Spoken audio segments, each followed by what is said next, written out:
My name is Gavin Evans, and this is my review of The Meg. And this review will have spoilers, so there's your warning.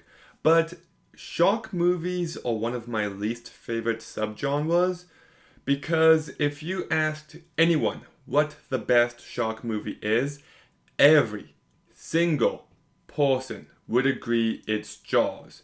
And for good reason. It is easily the best. Not another one comes remotely close. But if you asked anyone what's the second best shark movie, they'd have to stop and think really hard if there's even another good one.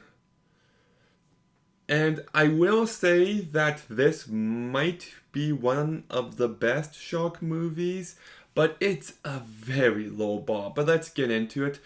First with the cast, because Jason Statham is the star of this movie, and he's actually an actor I really like. I think he has lots of charm and charisma, and I think he carries this movie incredibly well. Then you've also got Bingbing Lee, who I thought had plenty of personality as well, and I liked their romance together. You also got Charla Sophia Kay, who plays her daughter, and I think she's very good as well. Wayne Wilson, look, I love The Office. I love him as Dwight. I don't think he's good here. It's a very bland character, and he's just given the worst jokes to work with, and yeah, not a fan of anything going on here.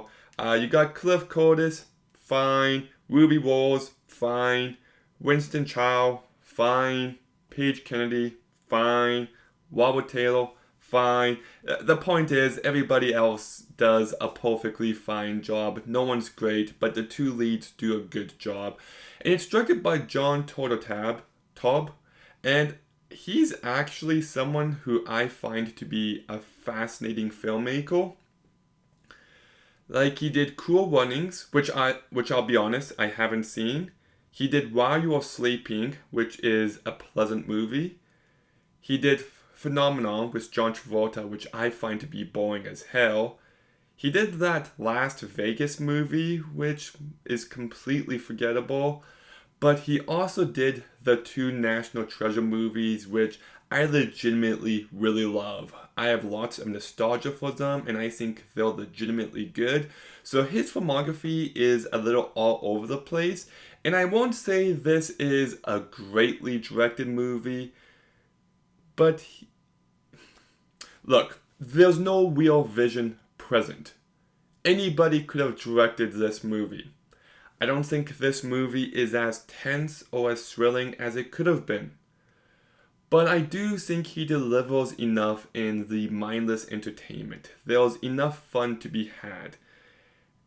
And if I'll give the look of this movie one thing is I really like when Jason Statham gets into that boat and like you can see what's ahead of him and he's going in and out of the water, and I think that looks pretty cool. But yeah, directing wise, it's fine enough. It's serviceable. And I do like the story hook here of how Jason Statham had to make a very tough decision that was the right call, but people hated him for it. He saved the lives of many, but he also let a few others die. And everybody hates him for it, and even though we know he did the right thing, it still has weight on him. I like that. I actually think it's a very strong hook.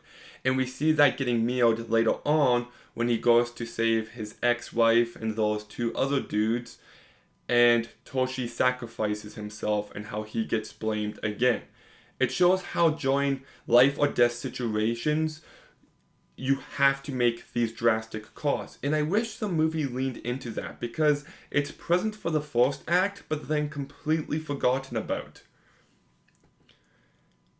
And that aside, I also liked the first act the best because they're going underwater. I thought the visuals were pretty strong. And I thought it was when I was most curious, when I was most on edge. The second act of this movie didn't really work for me as much when they're on the surface, because Jason Statham goes in the water, and then the girl does, and I'm just like, okay, it's starting to feel repetitive.